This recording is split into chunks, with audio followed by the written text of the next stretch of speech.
The 19th century Madame Helena Petrovna Blavatsky was born into a noble family in Ukraine.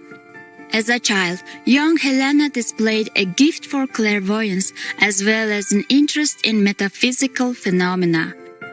Years later, she traveled throughout Europe, the Middle East, and India, studying with various teachers and Sufi saints. Following the guidance of an Indian yogi named Mahatma Maurya, Madame Blavatsky co-founded the Theosophical Society. Theosophy, meaning divine wisdom, refers to knowledge that comes through spiritual experience rather than intellectual understanding alone. The Theosophical Society is dedicated to uplifting humanity through a realization of the oneness of life and the wisdom underlying all religions. Madame Blavatsky wrote several important books on Theosophy, including Isis Unveiled, The Secret Doctrine, The Key to Theosophy, and The Voice of the Silence. The Secret Doctrine, published in 1888, has been acknowledged by many as one of the most remarkable books in the world. It is considered the Bible of Theosophy and a source book of esoteric tradition.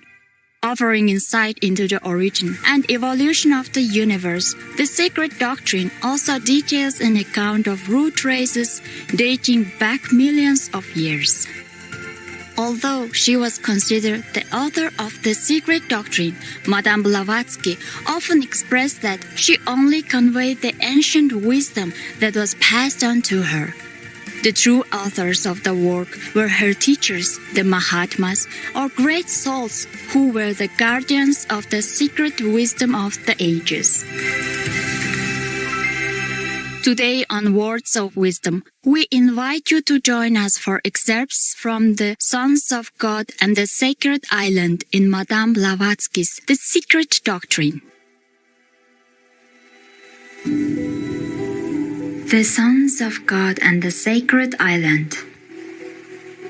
The legend given in Isis, wisdom religion, in relation to a portion of the globe which science now concedes to have been the cradle of humanity, though it is but one of the 7 cradles in truth, ran, condensed, and now explained as follows.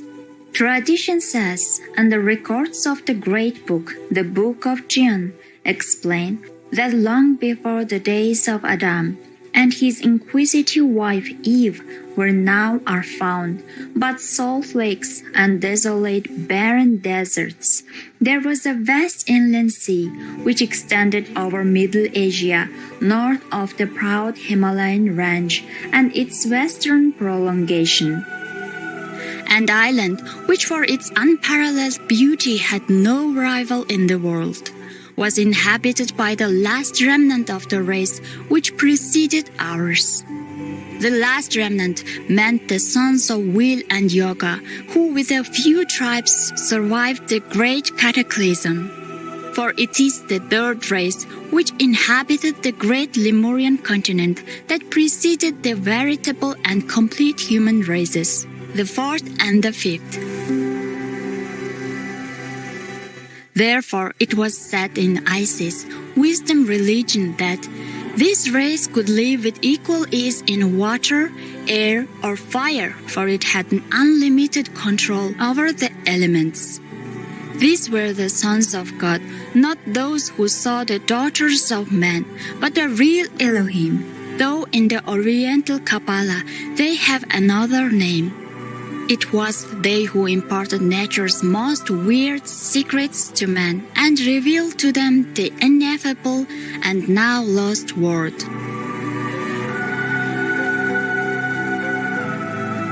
The island, according to belief, exists to the present hour as an oasis surrounded by the dreadful wildernesses of the great desert, the Gobi, whose sands no foot hath crossed in the memory of man. This word, which is no word, has traveled once around the globe and still lingers as a far-off dying echo in the hearts of some privileged men. The hierophants of all the sacerdotal colleges were aware of the existence of this island. But the word was known only to the Java Alim Mahakohan in another tongue, or chief lord of every college, and was passed to his successor only at the moment of death. There were many such colleges, and the old classic authors speak of them. There was no communication with the fair island by sea, but subterranean passages known only to the chiefs communicated with it in all directions. Tradition asserts, and archaeology accepts the truth of the legend that there is more than one city now flourishing in India, which is built on several other cities, making thus a subterranean city of 6 or 7 stories high. Delhi is one of them, Allahabad another, examples of this being found even in Europe. For example, in Florence, which is built on several defunct Etruscan and other cities. Why then could not Ellora, Elephanta, Kali, and Ahunta have been built on subterranean labyrinths and passages as claimed?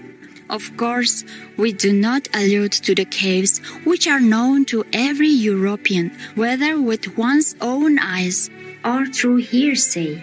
Notwithstanding their enormous antiquity, though that is so disputed by modern archaeology. But it is a fact known to the initiated Brahmins of India, and especially to yogis, that there is not a cave temple in the country, but has its subterranean passages running in every direction, and that those underground caves and endless corridors have in their turn their caves and corridors.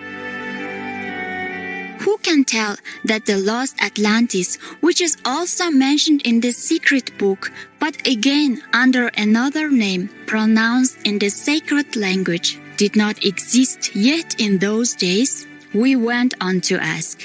It did exist most assuredly, as it was fast approaching its greatest days of glory and civilization when the last of the Lemurian continents went down. The great lost continent might have perhaps been situated south of Asia, extending from India to Tasmania.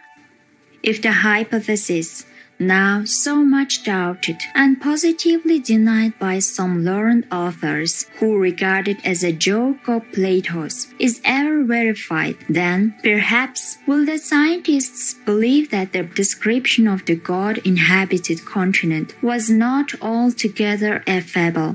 And they may then perceive that Plato's guarded hints and his attributing the narrative to Solon and the Egyptian priests were but the prudent way of imparting the fact to the world, and by cleverly combining truth and fiction, so disconnecting himself from a story which the obligations imposed at initiation forbade him to divulge.